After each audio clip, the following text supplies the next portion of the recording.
पाकिस्तान में करप्शन बढ़ गई, 140वें नंबर पर पहुंच गया। 2020 में 124वें नंबर पर था। ट्रांसपेरेंसी इंटरनेशनल ने करप्शन की आलमी दर्जाबंदी की रिपोर्ट जारी कर दी।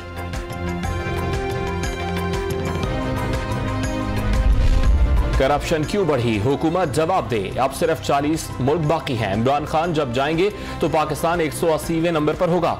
शाहिद हकान अब्बासी की मीडिया से गुफ्तगू, शहजाद अकबर से असासों की तफसीलात देने का मुतालबा।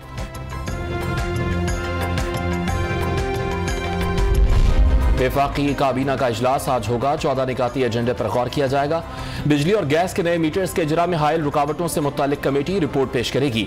बैनुल-अक़वामी फ़ज़ाई कंपनी को लाइसेंस जारी करने, इक़्तिसादी पॉलिसी दस्तावेज़ात कौमी असम्बली में पेश करने और दीगर उमूर का भी जायजा लिया जाएगा।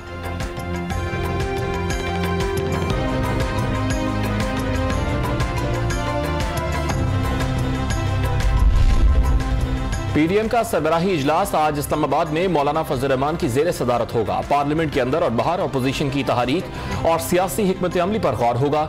23 मार्च के लॉन्ग मार्च की तैयारियों और फरवरी के पीपल्स पार्टी के लॉन्ग मार्च से मुतालिक उमूर का भी जायजा लिया जाएगा।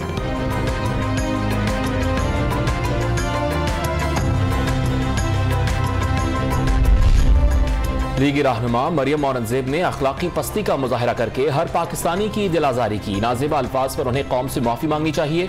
वज़ीर आला पंजाब उस्मान बुज़दार का बयान। मुल्क भर में कोरोना 24 घंटे के दौरान 6300 से जायद मरीज रिपोर्ट। मुस्बत केसेस की शरह 12.81% रिकॉर्ड की गई।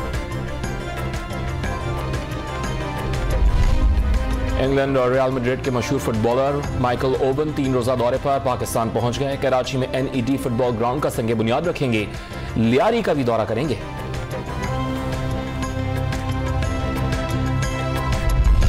और इंटरबैंक मार्केट में डॉलर की उड़ान का सिलसिला जारी। 20 पैसे महंगा होने के बाद 176 रुपए 50 पैसे का हो गया।